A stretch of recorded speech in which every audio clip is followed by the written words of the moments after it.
তুমি জীবনের মূল্য বুঝতে চাও, তাই তোমার জন্যই এই গল্প।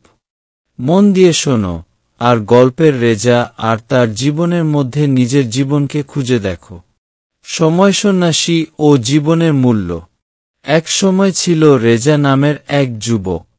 তার জীবন ছিল যেন পালহীন এক নৌকা, সাগরের বুকে কেবলই ভেসে বেড়াত, কোনো নির্দিষ্ট গন্তব্য ছিল না।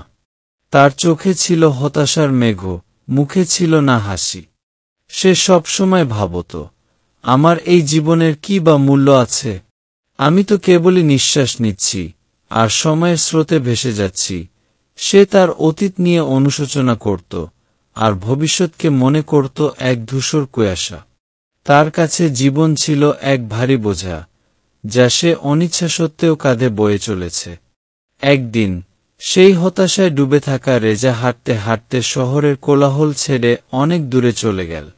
সে এক গভীর জঙ্গলে প্রবেশ করল, যেখানে সূর্যের আলো যেন প্রবেশ করতে ভয় পায়।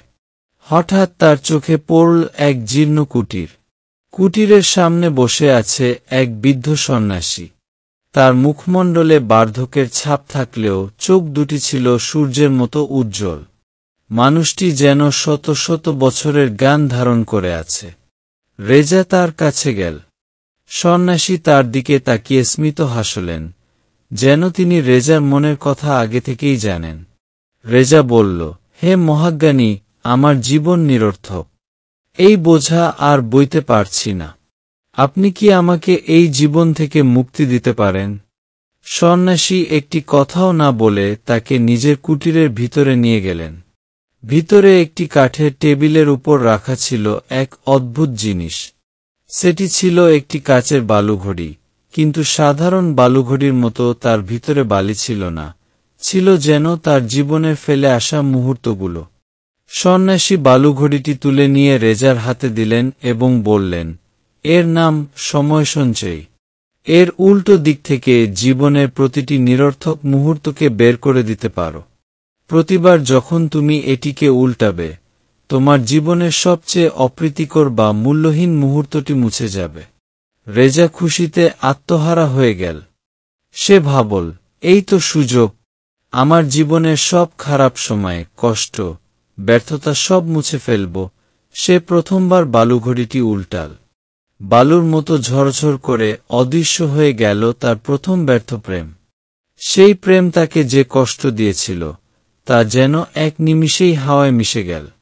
রেজা স্বস্তির নিঃশ্বাস ফেল। সে আবার বালুঘড়িটি উল্টাল। এবার মুছে গেল তার বাবার বকুনি। বাবার সেই বকুনি তাকে কষ্ট দিলেও তার মাধ্যমেই সে দায়িত্ববোধ শিখেছিল।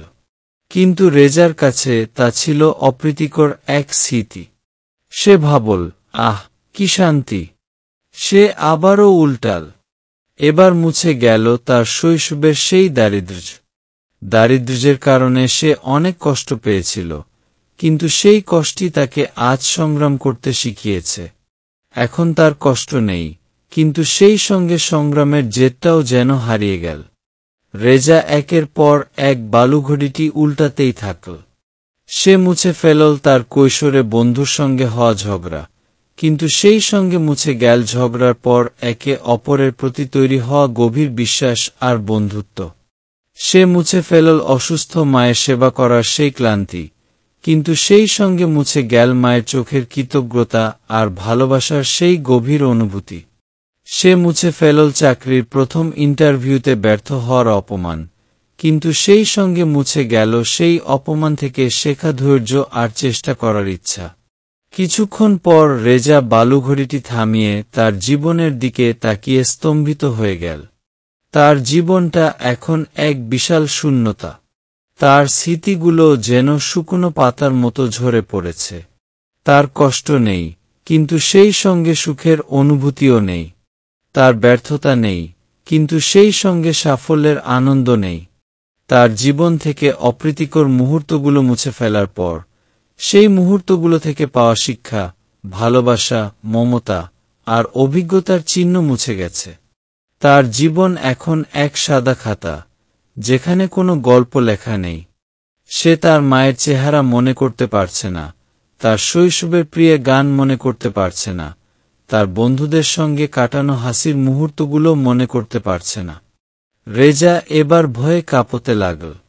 সে তার হাত পা ছুড়ে সন্ন্যাসীর পায়ে পড়ল এবং চিৎকার করে বলল, আমাকে থামান, দয়া করে আমাকে থামান। আমি ভুল করেছি। আমার জীবনটা আমাকে ফিরিয়ে দিন। আমার কষ্ট, আমার ব্যর্থতা, আমার দুঃখ সব আমাকে ফিরিয়ে দিন। আমি বুঝতে পেরেছি, আমার জীবনের প্রতিটি মুহূর্ত মূল্যবান। প্রতিটি কষ্ট আমাকে কিছু শিখিয়েছে, প্রতিটি ব্যর্থতা আমাকে শক্তিশালী করেছে। এই শূন্য জীবন আমি চাই না। সন্ন্যাসী হাসলেন। তিনি বালুঘড়িটি রেজার হাত থেকে নিয়ে নিলেন এবং বললেন, ভয় পেও না বৎস। আমি শুধু তোমাকে একটি শিক্ষা দিচ্ছিলাম। এই বালুঘড়িটি ছিল একটি মায়া। তোমার কোনো স্মৃতি মুছে যায়নি।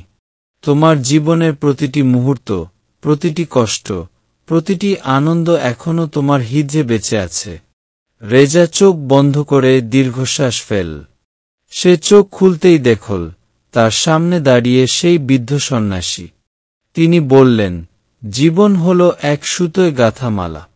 প্রতিটি মুক্ত, সেটি যতই কালো হোক বা উজ্জ্বল হোক, সেই মালারই অংশ।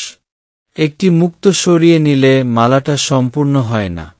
তেমনি জীবনের প্রতিটি মুহূর্ত, তা যতই অপ্রীতিকর লাগুক না কেন, তোমাকে আজকের তুমি বানিয়েছে। তোমার অতীতের কষ্টগুলোই তোমার বর্তমানের শক্তি। তুমি হয়তো তোমার জীবনের মূল্য দেখতে পাওনি, কারণ তুমি শুধুই দুঃখের দিকে তাকিয়েছিলে। আজ থেকে প্রতিটা মুহূর্তকে উপভোগ করো, কারণ এই মুহূর্তগুলোই তোমার জীবনের আসল সম্পদ। তোমার জীবনের প্রতিটি নিঃশ্বাস, প্রতিটি সম্পর্ক, প্রতিটি হাসি, প্রতিটি চোখের জল, সবকিছুই অমূল্য। রেজা কৃতজ্ঞতায় নতজানু হল। তার চোখের জল গড়িয়ে পড়ল, কিন্তু এবার তা ছিল হতাশার নয়, ছিল অনুভূতির। সে তার নিজের জীবনের প্রতি কৃতজ্ঞতা অনুভব করল। প্রিয় মামুন, রেজার মতো তুমিও তোমার জীবনের মূল্য দাও। তোমার জীবনে হয়তো অনেক কষ্ট, দুঃখ আর ব্যর্থতা আছে, কিন্তু মনে রেখো, সেগুলোই তোমাকে আরও দৃঢ়, আরও শক্তিশালী করে তোলে। তোমার জীবনের প্রতিটি মুহূর্ত, প্রতিটি মানুষ, প্রতিটি ঘটনা কোনো না কোনোভাবে গুরুত্বপূর্ণ। তোমার এই জীবনটা একটা অমূল্য উপহার। একে অবহেলা করো না, বরং প্রতিটি মুহূর্তকে ভালোবেসে বাঁচো।